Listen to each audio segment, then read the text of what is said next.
evening. Namaste, beautiful and young-minded minds. I am delighted to welcome you to the podcast with Dipali. I hope that every one of you is doing well in all aspects of your life and living the greatest version of yourself. Thus, it is an honor for me to have the chance to introduce you all with Dr. Rahul sir. Let me join him first. Hi sir, good evening. How Amazing. are How are you? you? Great. I value your participation and cannot express your gratitude enough for coming here tonight with us. No, not at all. It's an honor being here, and I'm happy to help you spread awareness on mental health. So Dr. Rahul sir has joined us today for the viewers. I just want to say that he's a psychiatrist, he's a renowned psychiatrist, and today he'll be, uh, giving us some light on mental health, which is very important. And today we'll mostly talk about. Okay, so before I tell you what we're going to talk about, so I just want you to take back to the times when we all used to took a step back and looked at life in all its complexity and simplicity. Once the pandemic started. So as we were all trapped in our houses with the same individuals for long periods of time, we were able to witness how stressful and noisy daily life had made us unaware of our nicer and more forgiving nature.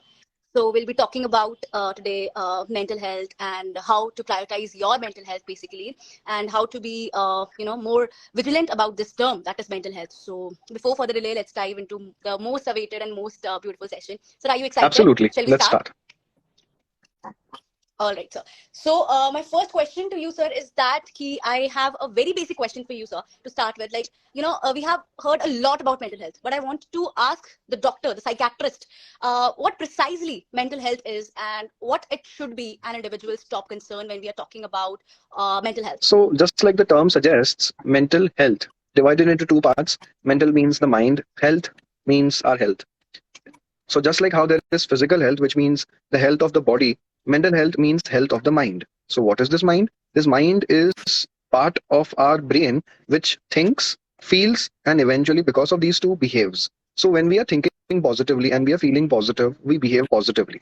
But what happens if we start thinking negatively? We start getting scared, or we start getting negative thoughts about our current situation. We start getting negative thoughts about the people around us. We are unable to work. We are unable to maintain relationships. We are unable to be happy, and thus our behavior turns out to be very negative and quite problematic. Now, if we try to keep this True. mental health positive, we try to take care of this mental health adequately, then what happens? Then we are able to balance everything in life. We are able to work adequately. We are able to maintain relationships. We are able to do the things that we're supposed to be doing, and at the end of the day, then settle down comfortably. So that is why mental health is a very important kind of, we should say, goal itself, because most of the times, unfortunately, we have been taking care of our physical health, but we kind of forget our mental health because it is quite invisible. There are no blood tests, no scans, nothing that tells us about us. What does tell is the problems. Like, for example, if I'm unable to work adequately, I have been losing focus, I've been forgetting things, or I've been getting irritable in relationships, I've been getting angry, I've been getting, without any reason, sad, scared, nervous, and I've not been leaving my house, or I'm going to my office, but I'm spending hours and hours and not getting any work done. My bosses are shouting at me. I kind of feel disappointed with whatever work I'm doing. So many examples of so many things that can happen. And all of this is pointing towards your mental health. So, good mental health reflects into a good life. Obviously, mental health not taken care will eventually, maybe right now you will be able to push yourself, but it is like, we can compare it with a smartphone. What happens when you use the smartphone excessively too much and keep on constantly charging? If you start charging your phone 10 times and constantly use throughout the day playing YouTube, playing games, what will happen? That phone is going to burn out within maybe not even weeks.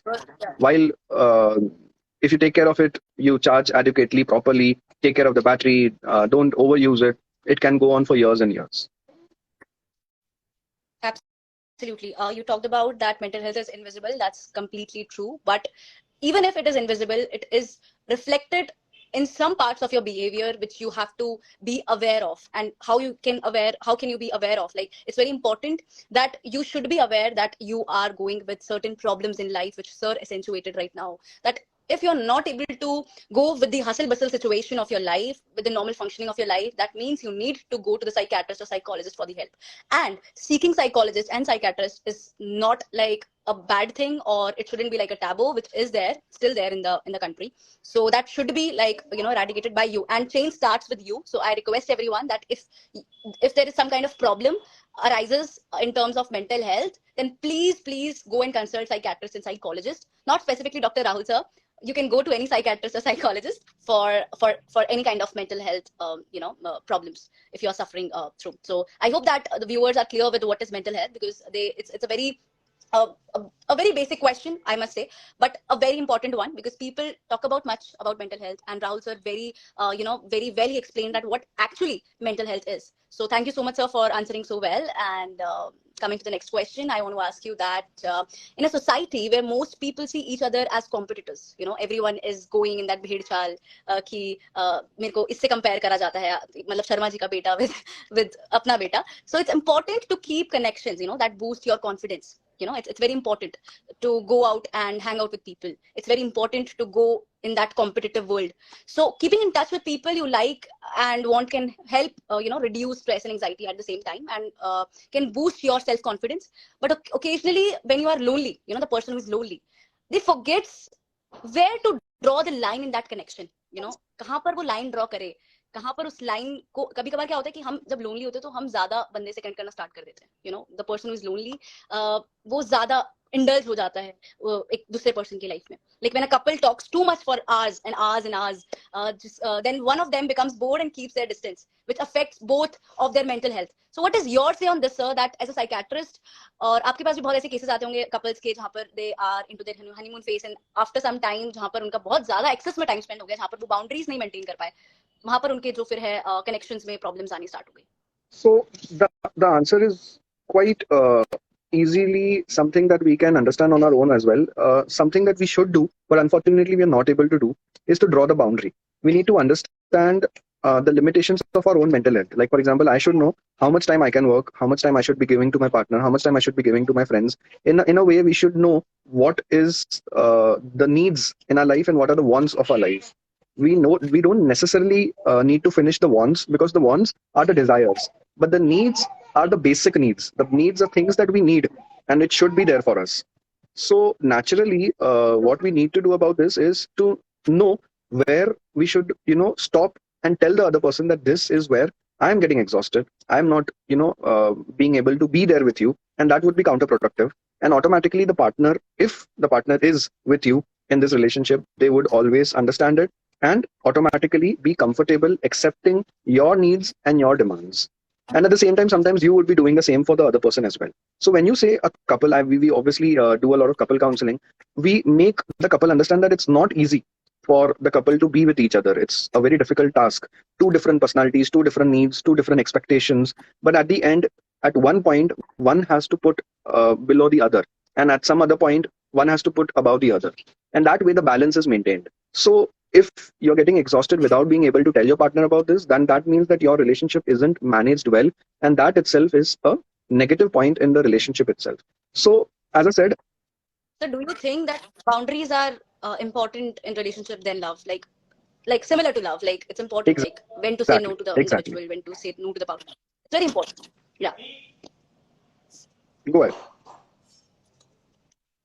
Yes, sir. Yeah, I'm audible, sir. So yeah, I'm listening to you. You said it correctly. It's necessary to put boundaries, and those boundaries must be followed, because boundaries give us an idea on how much we should be doing certain things. True.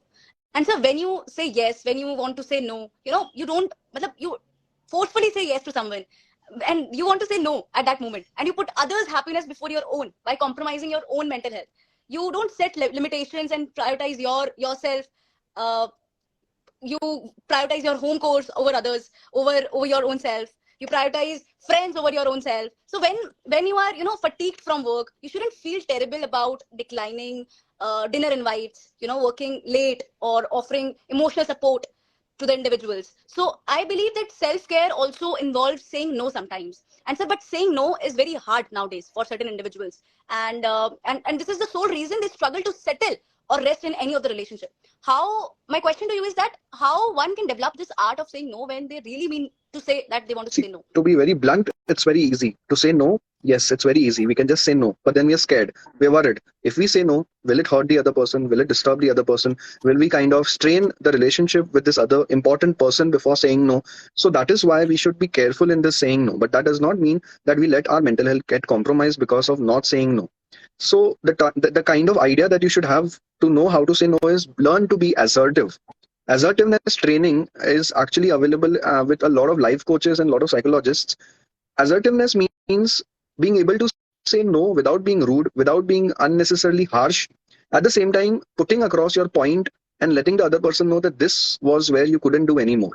So, being assertive automatically puts your perspective into the picture, and the person will not force you anymore. They will know that you're serious enough, but at the same time, they will also know that you respect them and you wanted to try, but you're not able to do it. So it's not easy to be assertive. I'll give you the best example for this. There are so many young adults who come to me saying that their friends are smoking and drinking, and they kind of call out to them saying that let's go out, let's go and have one good evening, maybe drink or smoke or something. And it's very difficult to say no to this peer pressure.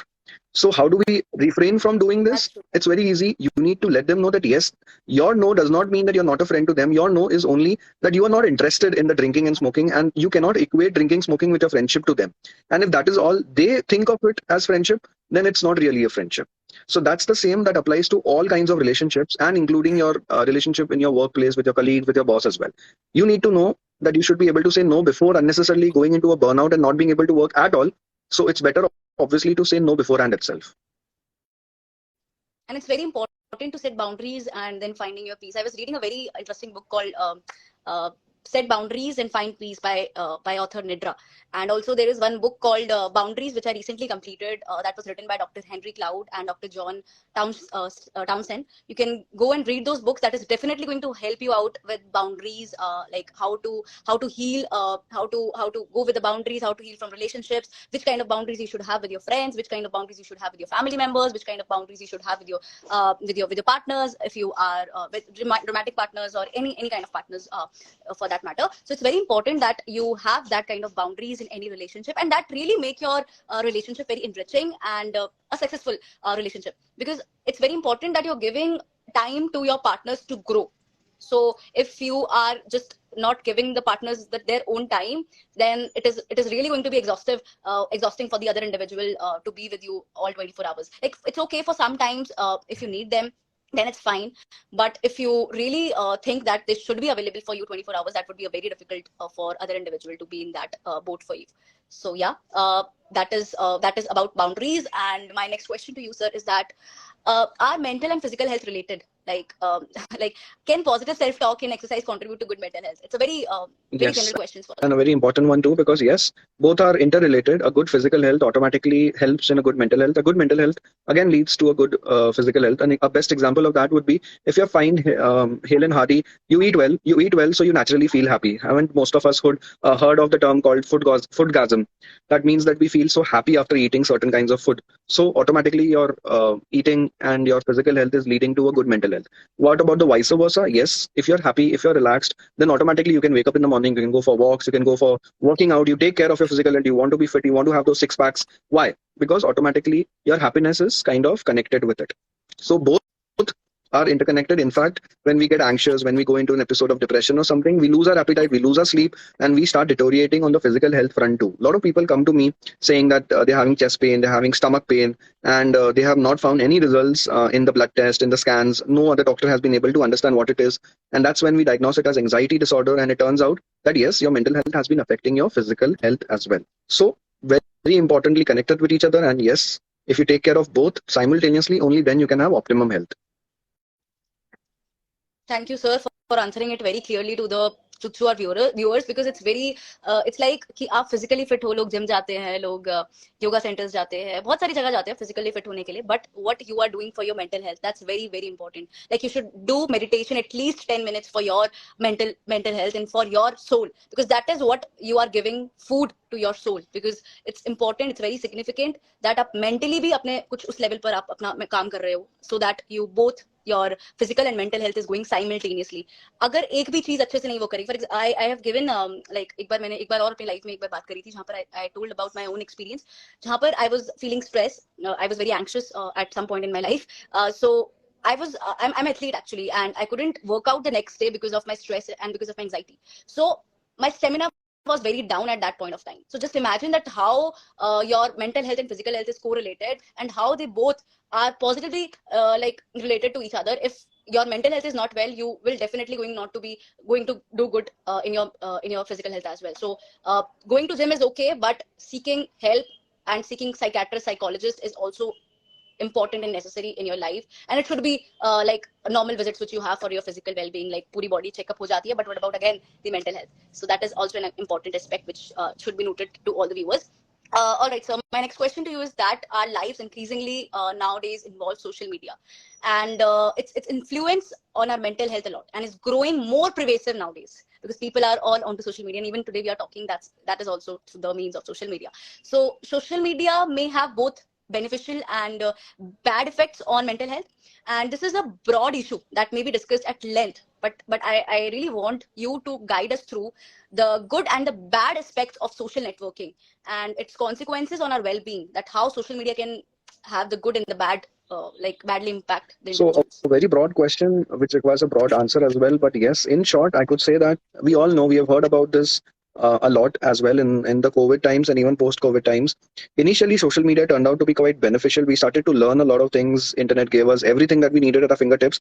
But at the same time, we started realizing that people are getting addicted to their smartphones, to reading up bad news, or going through their phones and missing out on family time and play time and a lot of things.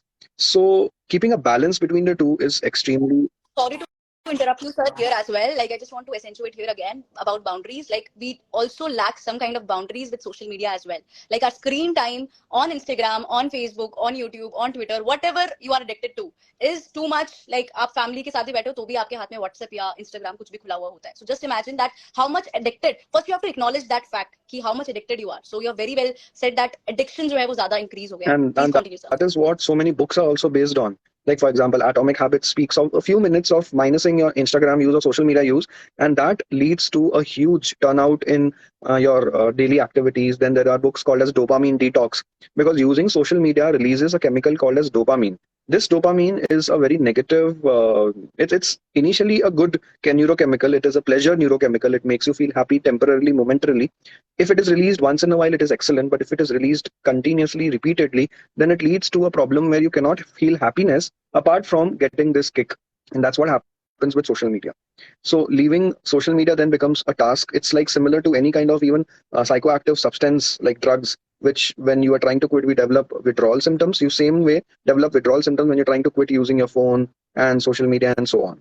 So it is good, no doubt. You have important information that you can get. You can connect with your friends on video calls, can talk with them for hours together and being very comfortable, sharing experiences. You can spread information on mental health through social media like we're doing right now. But at the same time, knowing the boundary, like very well told by Dipali, we can manage a good time on social media and off it as well.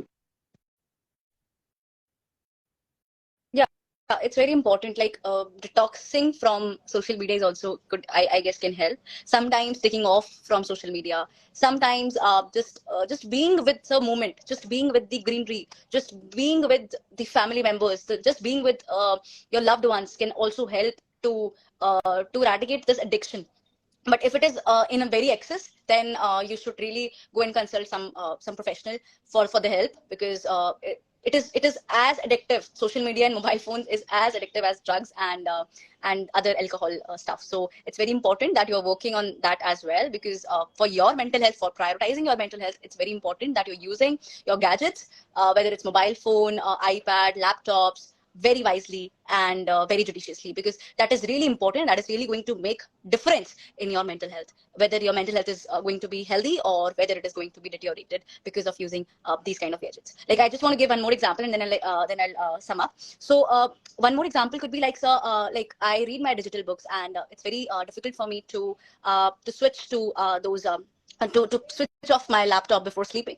So like now I have to make a habit of reading the book from the book, not from the laptop. So it's very important that where you have to draw a line. So just because you have not understanding the problem, and because you're not understanding the problem, and that is the reason why you're not acknowledging the problem. So it's very important that you're understanding the problem, and then you are acknowledging it, and then you are making some amendments to the problems. So that is also important. My next question to you, sir, is that when we take the time to think about our own lives, and we may be able to figure out what makes dirt and grim build up and come up with a plan to stop it from happening every day, or we can keep our inner windows clear by reading, listening to, or viewing motivational messages.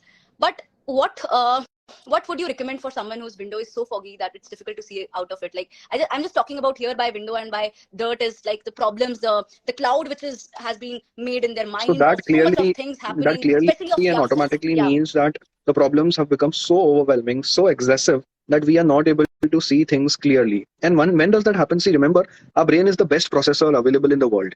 You can process all the worries, anxieties, stress, problems, solve them and come out of them very comfortably and very effectively. But when you realize that you're not able to do it, that automatically means that there is some issue with the processor, and that automatically means that there is some issue with your mental health.